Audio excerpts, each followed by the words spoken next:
Welcome back to the Red Dice Diaries RPG podcast with John and Hannah. Hi. We're cracking open the post bag once more to answer some of your lovely call-ins.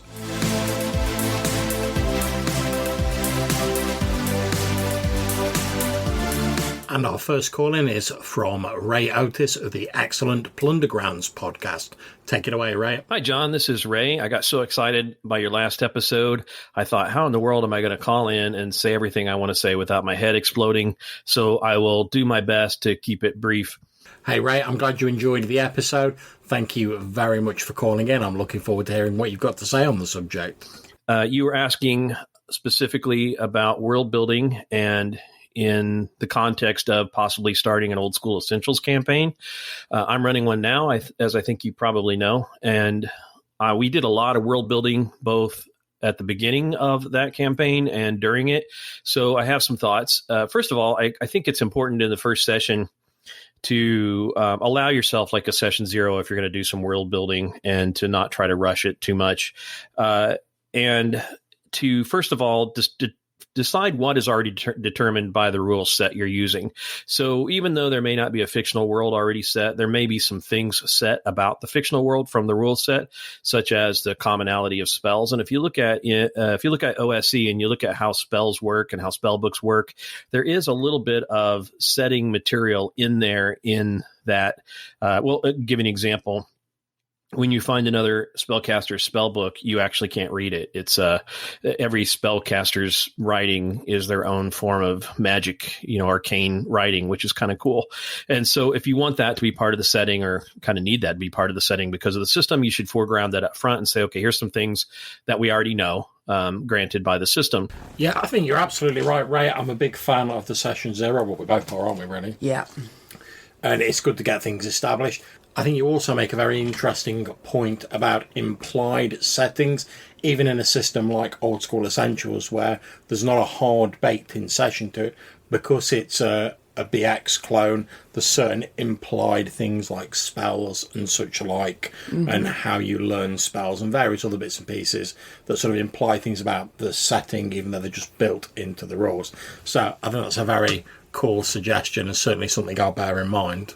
Yeah, session zero is always a really good place to explore the mechanics for the game, especially if it's like a new game to the GM as well as to some of the players. Absolutely.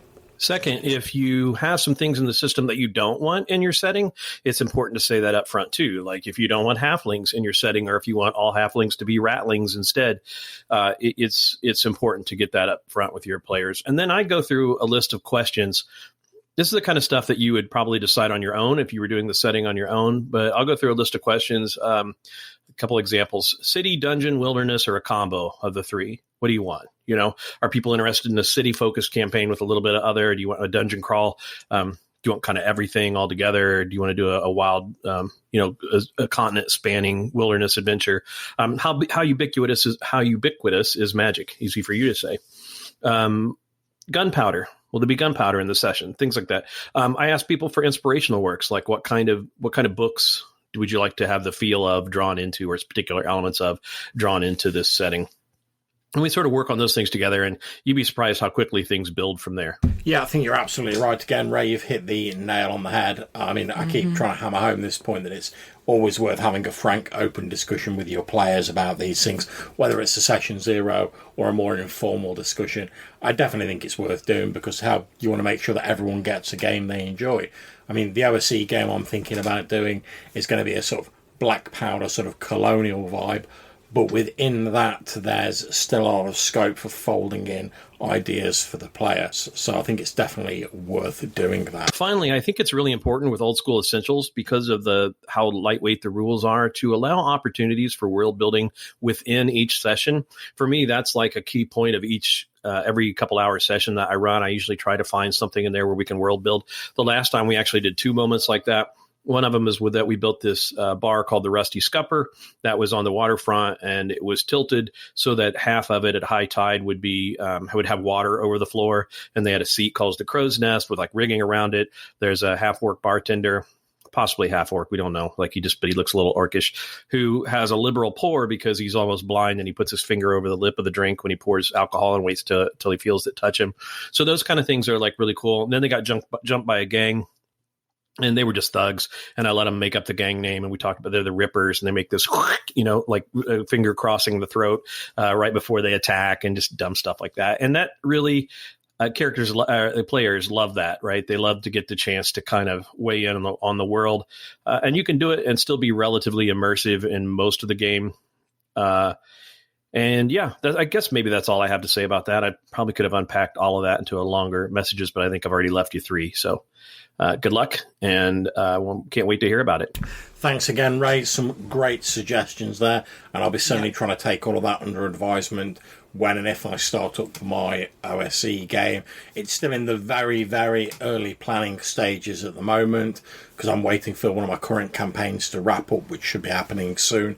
But hopefully I'll be starting to work on that once that's finished. And I've got a few ideas rattling around the old noggin at the moment. But I'm sure I'll talk about it more on the podcast and in the blogs, etc.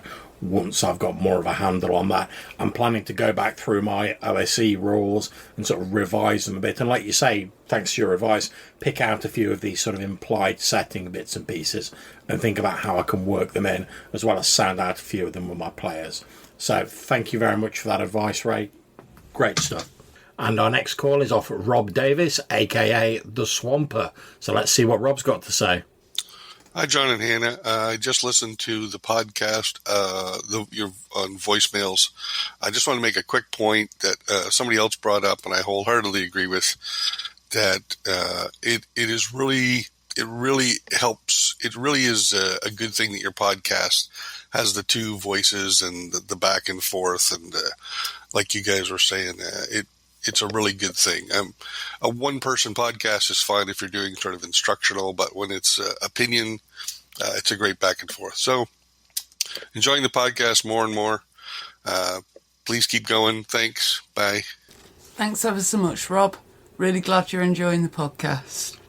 Yeah, if you've got any suggestions, dude, for stuff you'd like to see in the future or talking points, as always, feel free to leave us a message. And thank you very much for your kind words. Both myself and Hannah really do appreciate them. And last but by no means least, in this episode, we're going to round off with a call from Jason Connolly of the Nerds RPG Variety Cast. Take it away, Jason. Hey, Hannah and John, Jason here. Just listened to your Scarecrow episode. Great job. I think it emphasizes really, I mean, you talked about a whole bunch of things that are all valid. But the thing I want to get on is monsters are a lot more effective when they're the monster, not one of a faceless group of monsters, right? So it's the Scarecrow with a specific backstory, not just a Scarecrow, or the werewolf, or the vampire. And it might not be the only vampire, but, you know, it's the vampire Lestat or whatever, right? Geez, that's a horrible example. But you know what I'm saying. Each monster should have a specific story. It's kind of like dragons, right? Dragons should be individual dragons with individual stories. So I think that's an important point. The other thing I want to mention is, if you've ever watched James May, Our Man in Japan, a special Amazon did where James May went to Japan for 6 episodes and toured around, he visits a village that's full of scarecrows or big life-size stuffed dolls. I'll send you a link to it. But it's kind of creepy, and you could definitely do something like that, something with that idea in a game. So, talk to you later. Thanks very much, Jason. Glad you enjoyed the episode on scarecrows. It was a bit of a random pick from the monster book, but we had good fun talking about it. And a few people made jokes about Wurzel Gummidge and stuff like that. I'm pretty sure that Colin from Spike Pit dropped me a message on Anchor where he was saying, I can't believe you left out Wurzel Gummidge. And I've got to admit, it didn't occur to me until he mentioned it, but I had a good chuckle about that. But yeah, I think you're absolutely right. The more you use a monster, the more overexposed your players are to it, the more blasé they tend to be about it. Like, once you've seen your 15th goblin or whatever, you're like, oh, it's another goblin. Whereas if you only come across like 1 or 2 goblins and they get up to sort of hijinks and there's a background about them and there's legendary about them, then they tend to have more of an impact. And like you say, it's the same with other types of monsters. The vampire has a lot more impact than the 10th vampire in a group. So I firmly agree with that. And thank you for sending me the link for the strange sort of scarecrow village. I definitely think you could do a lot with that. I'd love to see what players' responses will be if they're polled up to a village and there's no one living there. There's just these scarecrows. You're like, have the people been turned into scarecrows?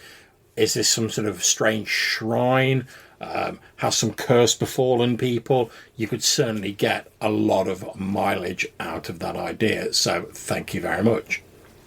So that's it for this voicemail episode. Thank you very much to all our callers, to Ray Otis of Plundergrounds, Rob Davis, and of course Jason Connolly of Nerds RPG Variety Cast. We really do appreciate all these calls, and if you'd like to get in touch and maybe be featured in a future episode, or just drop us some ideas for things you'd like to see from the podcast in the future, you can leave us a message on SpeakPipe. There's a link in the description of this episode, or you can send us an email to rddrpgpodcast@gmail.com. Until we see you next time, stay safe, keep gaming, and keep rolling those dice. Bye.